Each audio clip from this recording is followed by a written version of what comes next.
મિત્રો એક નેતાજી છે ને પાગલની હોસ્પિટલની મુલાકાતે ગયા એટલે ત્યાંની જે ટીમ હતી ડૉક્ટરો બધાએ નેતાજીને આગતા સ્વાગતા કરી અને એને બધા પાગલોના પલંગ સુધી લઈ ગયા અને બધાની બીમારી વિશે સમજાવ્યા, પછી એની કેવી કેવી સારવાર થાય છે બધું સમજાવ્યા, હોસ્પિટલ કેવી પ્રોસેસથી હાલે છે, કેટલા હાજા થયા, આવું બધું રિપોર્ટિંગ કર્યું.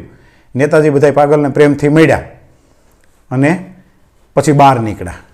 એટલે બહાર નેતાજી જતા હતા એટલે વિદાય કરવા માટે એને વળાવવા માટે ગેટ સુધી ડૉક્ટર અને હારે એકાદ બે પાગલ કે જે કંઈક સાજા થઈ ગયા હતા એને ડૉક્ટરે લીધા, નેતાને વળાવવા માટે આવ્યા બહાર.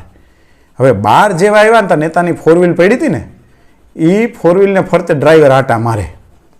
એટલે નેતાજીએ કીધું કે શું છે, કંઈ તકલીફ છે?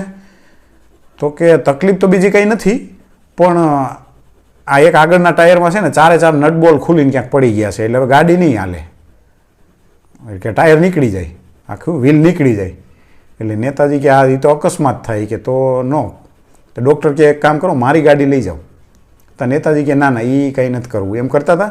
તે પેલા પાગલે કીધું કે આમાં 3 નટબોલ હોય તો ન હાલે. એટલે ઓલા ડ્રાઈવર કીધું 3 હું 2 હોય તો હાલે, પણ આમાં ચારે ચાર નીકળી ગયા છે ને.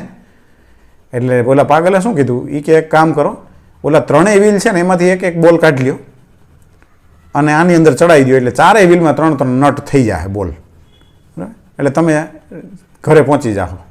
હવે જેવો પાગલે આઈડિયા આપ્યો ને એટલે ડૉક્ટરનું, નેતાજીનું અને ડ્રાઈવરનું ત્રણેયના મગજ ચકરી ખાઈ ગયા કે ખરેખર પાગલ આ છે કે અમે છીએ, અમને કેમ આવો આઈડિયાનો આવ્યો. એટલે એવું કહેવત છે ને કે બુદ્ધિ છે ને ખોપડીમાં હોય ને ગમે ત્યારે કાયમ આવે, ચોપડીમાં હોય કાયમ આવે નહીં.